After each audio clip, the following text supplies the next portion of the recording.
Did you Well, I think that they were supposed to like send a mail package or something. There's yeah, because I said to email them if you don't get it by like a certain time. So I do that. you okay, Kate? Yeah.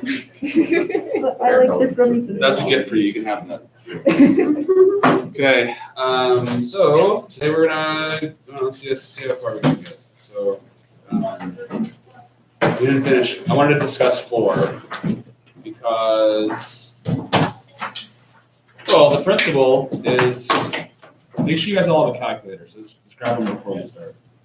I'm gonna use my grandpa's calculator. Yeah, that's fine. That's going back to the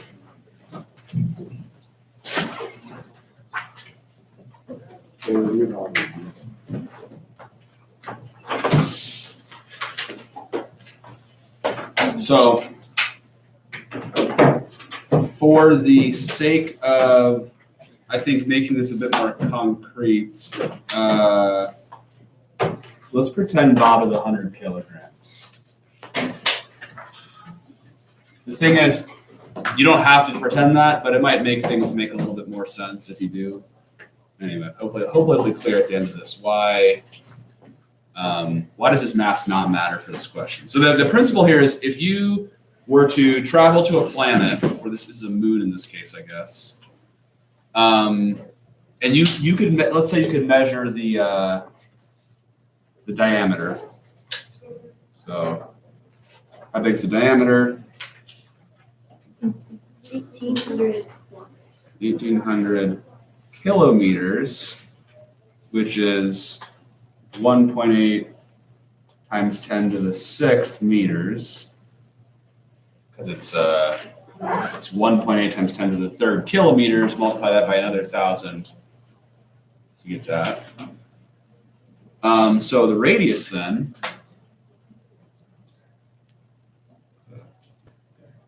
Why do I care about the radius? Well, hopefully it's clear enough why we care about the radius. The radius would be 900 kilometers, also known as 9 times 10 to the 5th meters. So you guys all okay with getting that number? And I mean, if the scientific notation thing is throwing you off, I mean, you can just type in 900,000. That works too. 900,000. So, anyway, so I mentioned at the end of class yesterday was there's this trick where we say, well, what if all the mass was concentrated right at the center of mass of the moon? And so let's call that big M. All that mass is concentrated there. So now, of course, the distance that Bob is from the center of the planet is the radius, right? And we know that that radius is 900,000. So let's look at the calculation. The force, the gravitational force that the planet exerts on Bob would be given by Newton's formula, G times the planet's mass times Bob's mass. Well, we've been pretending it's 100. Divided by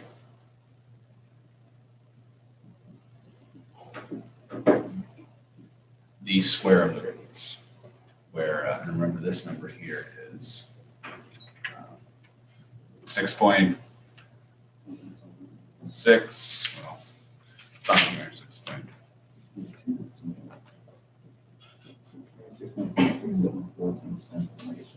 Yeah, so 0.00000000006 roughly, so a really small number. Anyway, so let's take this 40% number. What is that telling you? Let's go back to Earth. This is Earth.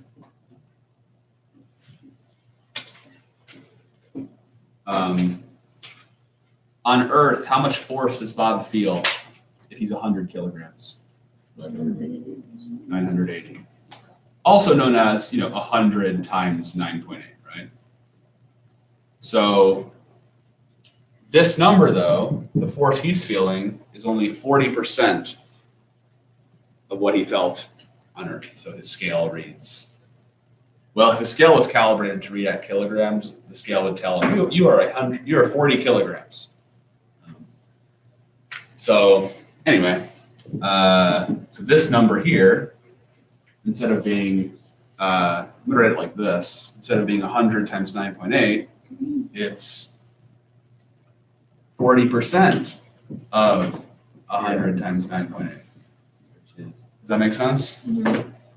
And so I'm writing it like this because I'm trying to show. Well, what are we trying to show? You guys tell me. What?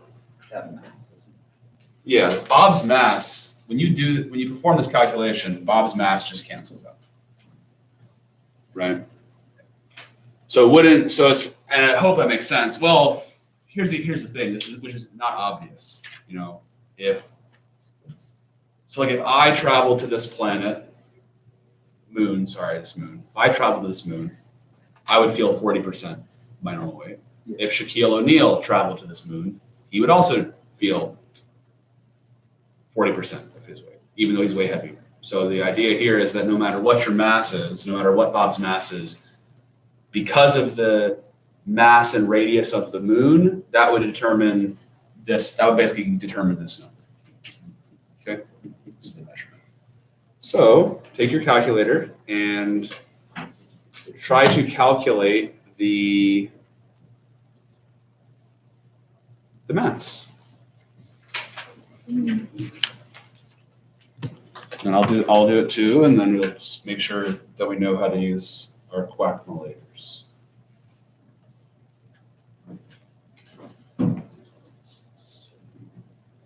By the way, you can store. You guys know how to store a number in the calculator? No. Stow. So I'm going to type in. Just because I might be using this a couple times today, so I'm going to type in 6.674 times 10 to the negative 11, and then hit stow. It'll put a little arrow, and I'm just going to put it in as G. If I click the alpha, that lets me click the letters, you know. So at least in these TI calculators, definitely not on Caleb's. Did you actually do it? No. Well, yours probably like runs on like whale fat or something.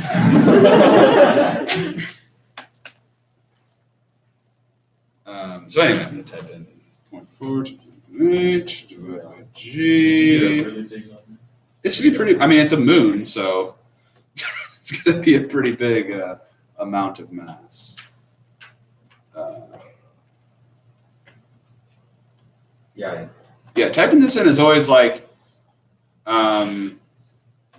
It's never super easy. You have to be very precise as you press the buttons, and you have to be very careful that you're typing in correctly. You're naked. Okay. It should be massive number. No, it shouldn't. It should be pretty big. That's what I got. Oh, no, I messed up. I forgot to do case in point. I had a little typo in mine. Sorry, it should be 22 power. Okay, sorry, 4 point, yeah. All right, so I'm gonna go stow this thing. See if I was moving my cheat sheet here. What's wrong, Julia? I keep it on. Because you type this in, I mean, you also don't have to type it all in as one line. You could go, for example, you could type into the calculator 0.4 times 9.8, and then divide that by G. You got to use parentheses when you divide by G, or you're going to have a rough time. And then after that, you could then multiply by your 9 times 10 to the 5th squared. My first typo was I forgot to square this. That's why, if you're wondering where that number came from. And that would isolate M, and that would tell you the mass of the planet. And so the general idea here, now of course there's a chicken and the egg thing going on here if you really think hard about it. That's one of the ways you can measure, or in principle, you can measure the mass of a planet indirectly by just taking a measurement of like, how heavy does Bob feel on that planet? Now, obviously, in practice, you're not going to send someone out and stand on a scale on a planet to measure its mass. I'm going to show you here how you ever wonder how they go, oh, the mass of the sun is this much, right? Like, well, they didn't take a scale out there and measure it directly, they measured it indirectly. So this is kind of just an absurd example of how one of many ways you might measure the mass of a large moon or planet indirectly. I still remember.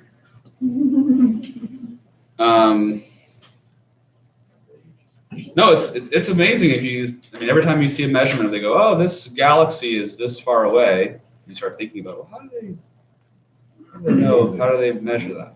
You're not using a measuring tape, obviously. A laser. It's not a laser. Although they do have, it's one of the funniest parts of people that think the moon landing never happened, is that they literally put mirrors up there. They put this, there's a thing called I've seen this episode in Big Bang Theory. Yes. if you put, well, this is a two-dimensional analog, but if you put like a right-angled mirror, it's called a corner reflector. If you put a right-angled mirror, no matter how you angle it, let's say you kind of angle it off like this, but you shoot a laser in, you can show geometrically that this laser is going to bounce, bounce, bounce, and come back parallel to how you shot it in. That's how your reflectors on a safety vest. A safety vest is made up of a buttload of those. Now they're three-dimensional though. It's like part of a cube rather than being a square. But anyway, so when they went to the moon, they put some of those up there so that we can shoot a laser up and bounce it off the moon and make precise measurements. However, we never went to the moon. No. Those lasers are just bouncing back through the power of hope and unicorns, That's pretty sweet of that. You haven't seen that episode of Big Bang Theory? No, I don't They want put their lasers on stuff. They do what? Oh, God. so it's like, that's horrible. Big, like, not super smart guy comes up and he's like, oh, don't destroy the moon. He's like, well, don't worry, we'll put it on stun. That's like a Star Trek reference.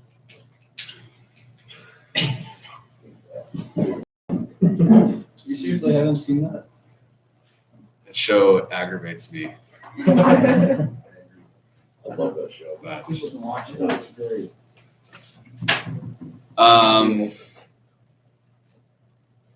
anyway, so let's look at 6. Well, maybe 5 is maybe 5 is a good one to just make sure there's no confusion.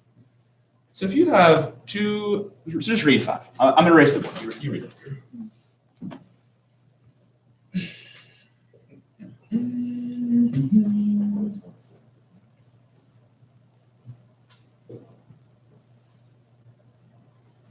Well, of course, it's one for itself.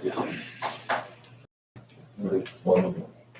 I think the moon landing people are a little bit less funny than the flat Earth people, because the flat Earth people, you literally just have to go in an airplane and just look at the round Earth. You can see it. It's like right in front of you. There's a computer screen on the window, Mr. Hall. Doesn't count. Yeah, Doesn't yeah, count. I know. It's like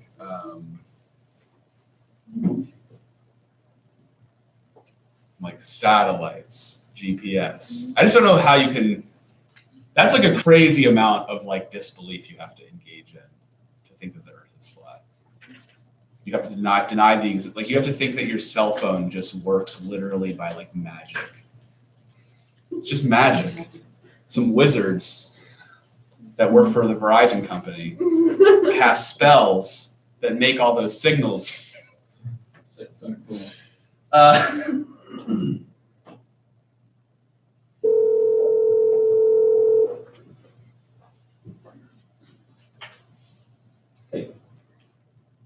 Hello? I remember the days of running on the track in the morning. You had 7th period freshman. Then first period. Oh, No, The old days. I don't even write 10 minutes. You- Whenever yes, whenever it's convenient for you, whenever you're coming back.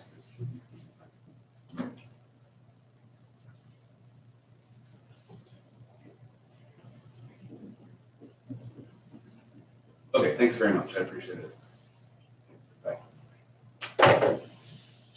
Sylvie's worst nightmare, have to answer the phone. Or does it make the call? Which one is it, Emily? Is it making the call or answering the call? Make the call. Making the call. Answering Is what? is way better. Is way better. Yeah. So, okay, this one says, this is a very basic question. The phrasing might scare you, I don't know. It says, 2 point masses A and B are separated by a distance of r, and B has 4 times the mass of A. This is how I would visualize it or diagram it. And it says, if A experiences a force of F, and an acceleration of A, what would we say? How would we describe the force on B and the acceleration of B? This is a highly conceptual question here. Hopefully you remember the result from problem 3. What's the force experienced by B if A experiences a force of F? F. They experience equal and opposite forces. Okay. How about the acceleration though? 1/4.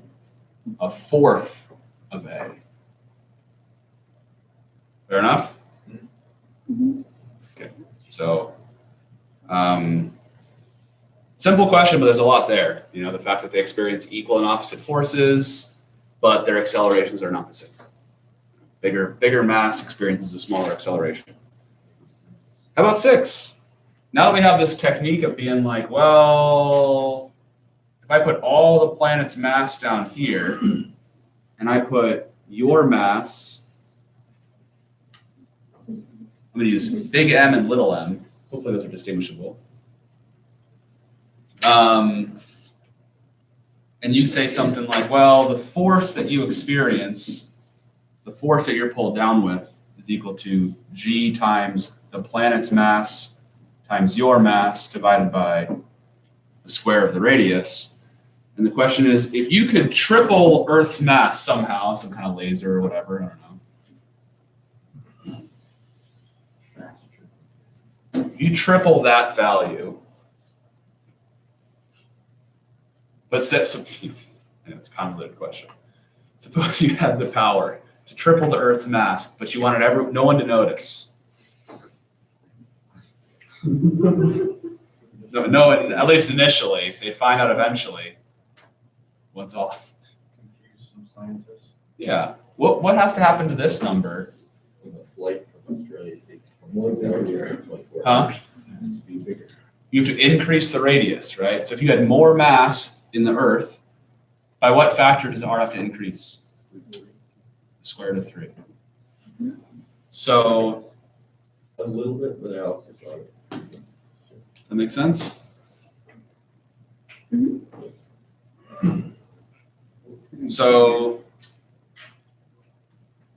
So for example, let's say you tripled the radius and tripled the mass. So you tripled both. Would people feel lighter or heavier? Lighter. Feel lighter. By quite a lot. Yeah, 3 times lighter. Yep. They'd feel a third of their weight, right? Does that make sense? Like, Imagine how high we could jump. so if I went, what? Imagine how high everybody could jump. So nice. And like when like the deep one. No more stairs. Well, isn't a lot of your body like dependent on the compression? Because astronauts, Yes, because like your lungs and your like everything inside your like your chest cavity is dependent on. Doesn't it do stuff with like your Yeah, your bones. yeah, there's some effects of microgravity. Like if you spend some time in outer space, in like an orbit with 0G, then you have a few issues you have to deal with. But anyway, so all I was saying was, do you see how I'm going to draw it out for you? If I tripled the mass of the Earth and tripled the radius, this would simplify out to this. Meaning, this is what you had before, and this is what you have now. So what you have now is a third as big. So the force you would feel is a third as big as usual. You'd feel. So if you're a 100-pound person, you're now 33.3 pounds. Okay? Easy peasy? Well, it's Okay. also interesting to think, kind of talking about that gravity, it's like I forget what it was, one of the astronauts that spent like a year up in space and he came back down to Earth like 4 inches taller. Like, Yeah, he used a makes sense. substantial amount of growth. Okay, so then there's a few questions in there that are just basically asking you to like look at this relationship with this principle of putting the mass at the center, and then there's a couple questions you just have to answer. They're all pretty straightforward. Like, oh, what happens if you were to double Earth's mass and also cut the radius in half? What would happen? I want to do 12 with you though. 12 is all about orbits. So this might interest you. It's all about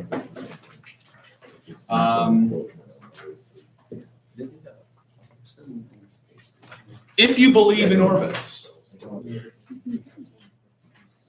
You know, some people say that the sun does not revolve around, or the Earth does not revolve around the sun. Let's give equal time to both viewpoints. You've never seen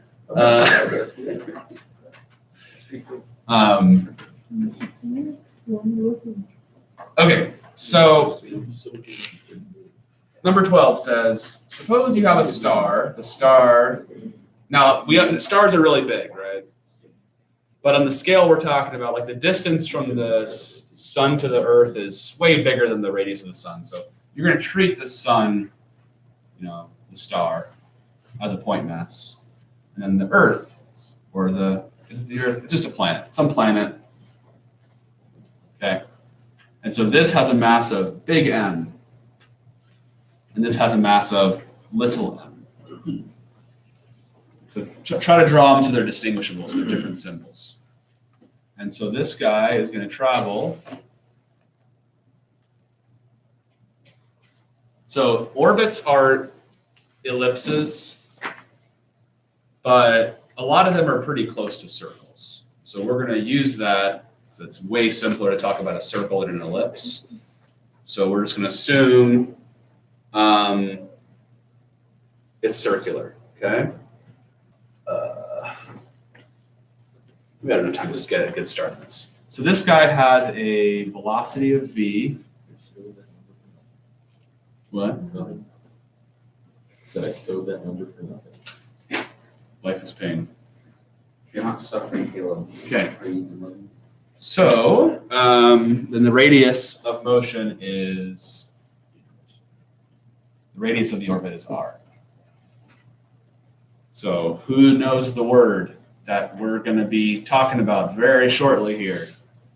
It starts with a C. Centripetal force. Because we know that in order for this object, it says hint. What is the radial acceleration required to keep any object traveling at some velocity v in a stable circular path? I hope you remember this from yes, maybe, possibly. That's centripetal acceleration. That's the radial acceleration required to maintain circular motion. Okay. And so if I say, okay, well then if I go net force equals, I'm talking about this guy. F net equals ma from this guy's perspective, because here's the force, right? There's the force vector, force of gravity. Sure, this guy does exert a force on him, but we know because he is so massive, we're just going to ignore it. We're going to treat him like he's essentially just like, he's so much bigger than him that his acceleration is going to be negligible. If you want to get ultra precise, you do have to consider it. But anyway, so the net force, well, that's gravity. There's a formula for that, right? The formula is G times M times little m over r squared. And we just said the acceleration, when you're going in a circle on a stable circular orbit, has to be v squared over r. So first big result of this problem, and we're going to have to end here, but look what happens. Big idea there. That means the mass of the planet does not matter, which might surprise you. You go, oh, so you're telling me like a big old Jupiter versus a small Pluto doesn't really matter how big it is in terms of how fast it has to be going? That's interesting. Move this r over here.